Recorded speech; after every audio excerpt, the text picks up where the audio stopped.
Buenos días, quienes habla Andreina Oscategui. Hoy estaré exponiendo sobre un tema muy importante sobre la internacionalización de nuestra industria petrolera y su evolución histórica. La internacionalización de nuestra industria petrolera, si esta es conveniente o no, en efecto, durante los últimos meses de la campaña electoral que culminó el 4 de diciembre, uno de los temas que permanentemente se ponía en discusión era si era conveniente o no continuar o ahondar aún más en el proceso de internacionalización o lo que se conoce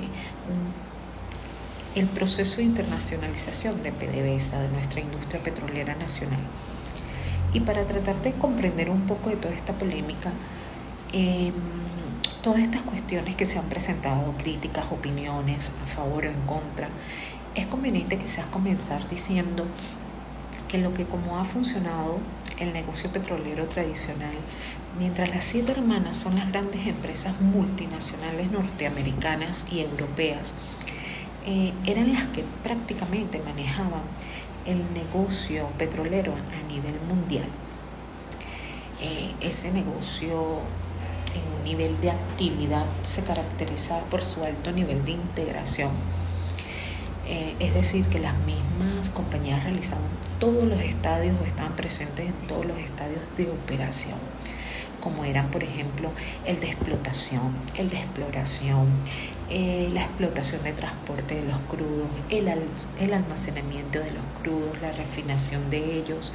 el transporte de esos crudos como de productos refinados a nivel internacional. Y luego, y no menos importante, la distribución y la venta final de estos productos en los centros de consumo. Podríamos decir que esa característica de alta integración en el negocio petrolero era algo que daba enormes ventajas a las empresas, a las compañías operadoras, básicamente porque ellos les facilitaba grandemente todo lo que era el proceso de planificación, el proceso de coordinación, las operaciones entre ellos. Por ejemplo, cuando tenían que decidir o realizar determinadas inversiones en una u otra área, en otro campo, pues simplemente estaban con toda la información a su alcance acerca de cuáles eran los mercados, cuáles eran los requerimientos del mercado, cuáles eran esas posibilidades de evolución de ese mercado, y por lo tanto podían tomar sus decisiones tanto de inversión, de movimientos o aumento o disminución de producción, en el cual de una u otra forma pues era una lógica más coordinada, simplemente porque utilizaban la totalidad de la información que estaba a su alcance a partir en el caso específico. En el caso específico de nuestro país, a partir de 1976, cuando se nacionaliza la industria petrolera y comienza la operación petrolera a quedar en manos de los venezolanos. Básicamente lo que nosotros hicimos fue desde entonces, en los primeros años, fue concentrarnos en solamente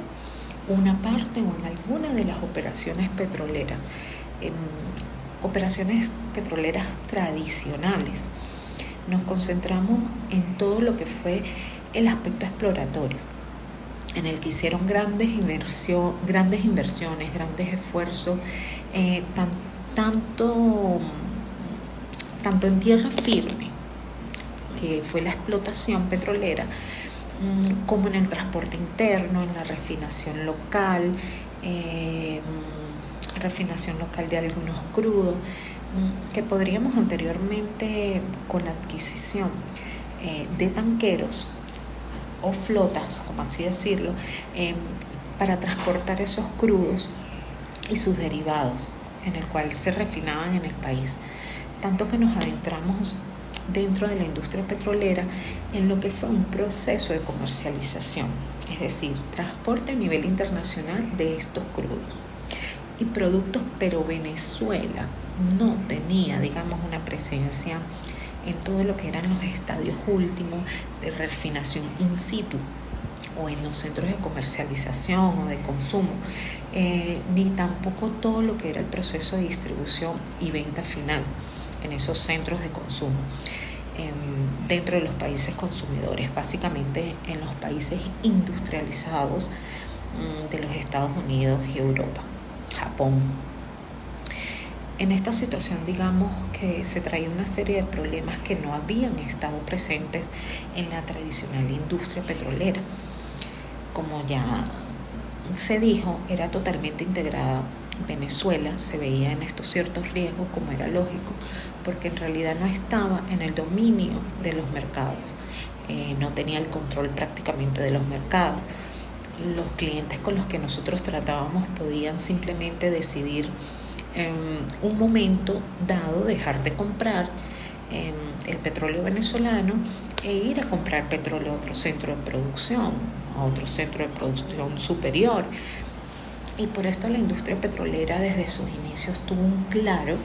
una cuestión de importancia capital, que era el del buen tratamiento,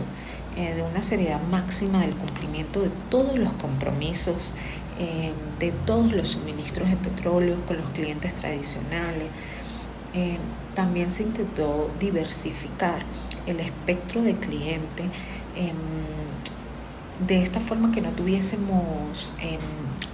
pocos clientes muy grandes, porque ese caso era perder un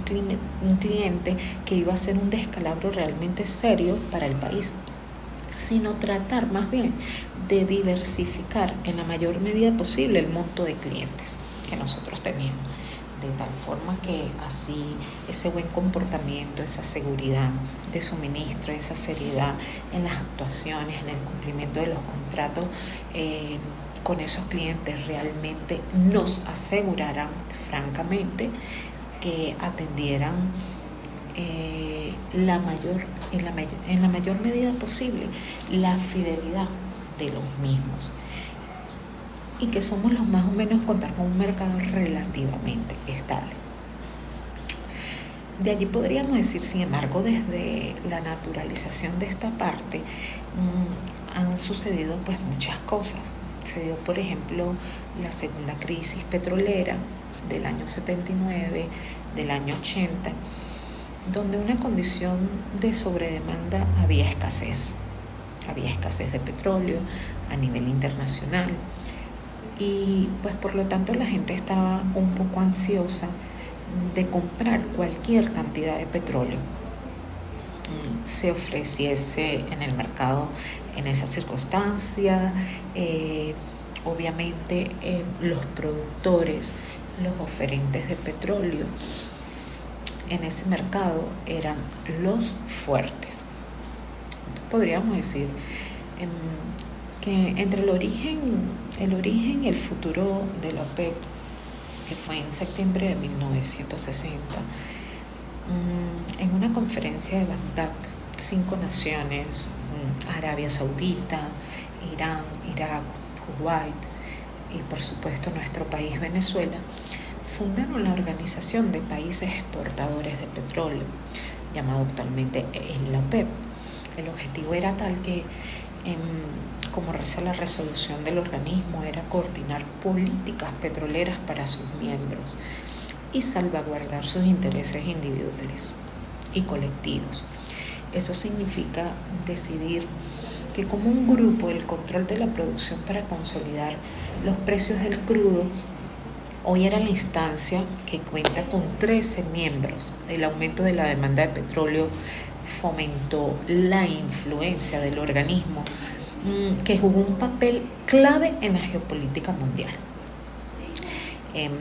La guerra árabe-israelí de 1973, que provocó que la OPEP pues impusiera un embargo a los aliados de Israel, a Estados Unidos y obviamente Europa, sufrieron una crisis energética. Alemania en ese sentido prohibió la circulación vehicular para reducir el consumo de gasolina. El embargo terminó en 1974, pero el siguiente sacudón estaba a la vuelta de la esquina con la revolución iraní en 1979, que pues ello generó una disminución del suministro. Los precios del petróleo se dispararon totalmente, de cierto modo se triplicaron En esas dos crisis de los 70 estimularon la producción, la exportación de crudo entre los países ajenos a la OPEP. Hoy algunos de los mayores proveedores del mundo, como Rusia, China y Estados Unidos, no pertenecen al organismo del surgimiento de nuevas tecnologías como la fractura hidráulica. También ha menguado un poco la importancia del grupo al tiempo que emergen energías renovables pues de 60 años después de la creación de la OPEP. Se podría decir que esas turbulencias del mercado petrolero no han cesado. La dramática disminución de la demanda global pues es causada por la pandemia, por la amenaza con tener repercusiones a largo plazo, en el cual pues se erosiona una relevancia de la organización. En la evolución histórica del derecho de propiedad, podríamos decir que es la evolución del derecho urbanístico en pro de cumplir con la finalidad del ordenamiento territorial, que no es nada menos que es mejorar la calidad de vida de los habitantes, garantizando los derechos a la vivienda, al espacio público, a los servicios públicos, a través de la creación de instrumentos de gestión de suelo, de las unidades de actuación urbanística, del reajuste de terrenos, que obligan obviamente a los propietarios al desarrollo asociado del suelo. Esto permite la ejecución de proyectos integrales de la ciudad, sin que la división predial sea una limitación. La aplicación de instrumentos de reparto de cargas, de beneficios, derivados obviamente del ordenamiento, como la definición de cargas urbanísticas obligatorias, entre ellas la obligación de ceder suelos para espacios públicos o destinar suelo para la construcción de viviendas de interés prioritario, asignación de beneficios definidos de edificabilidad o usos,